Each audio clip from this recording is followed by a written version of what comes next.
Была ситуация, когда в Мариуполе мы развозили гуманитарную помощь по улице Металлургов, и там снаряд упал рядом. Наиль Ракипов – активист молодой гвардии. Работает инженером на Казанском авиационном заводе. Каждый день после работы спешит в штаб волонтеров. Здесь они собирают, упаковывают и отправляют гуманитарную помощь на Донбасс. Когда узнал, что нужна помощь жителям Мариуполя, первым отправился туда. Пришлось стать и психологом, и медиком, работали даже под взрывами. И у меня был всегда вопрос, докуда, интересно, доедет вот эта гуманитарная помощь. Мы там еще наклейки свои символические клеили, там, где написано «Молодая гвардия, Республика Татарстан».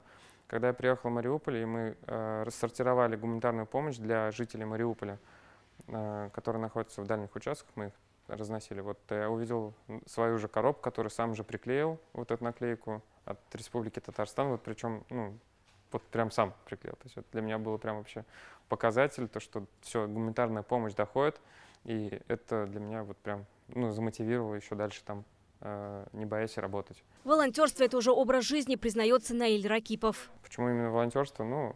А кто если не я? Я люблю свою родину. И дальше буду также помогать. С любви к родине началась волонтерская жизнь и у Ильнура Зиннатуллина. Он военный санинструктор, служил в горячих точках. Сейчас снова на передовой. Пока Ильнур Зиннатуллин в зоне СВО, его волонтеры из движения «Золотые руки ангела» шьют носилки и одежду для бойцов.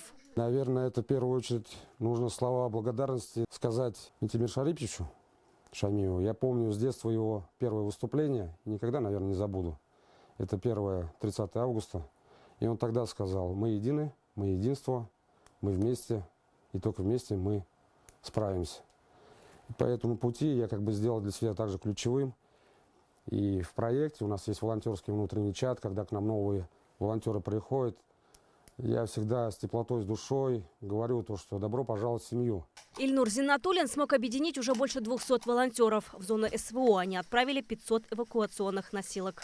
Так я выражаю свою гражданскую позицию, так я выражаю поддержку ребятам, благодаря которым мы сейчас здесь спим спокойно. Каждому готова прийти на помощь Юлия Хакимова. Она мама 4 детей. Про ее волонтерскую организацию знают по всей стране. В день за помощью обращаются по 10-15 человек. Она организовала приют для всех нуждающихся. Еще в 2014 году помогала размещать переселенцев из Донбасса.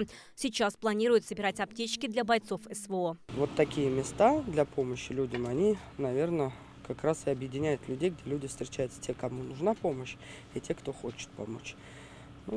Сложные времена, они объединяют людей на помощь друг другу. Только вместе, вот так объединившись, можно преодолеть любые сложности. В этом точно уверены наши герои. Они лучший тому пример. Вероника Гайнудинова, Чулпан Касимова, Рамзель Гарипов, Наиль Абдуллин, ТНВ, Казань.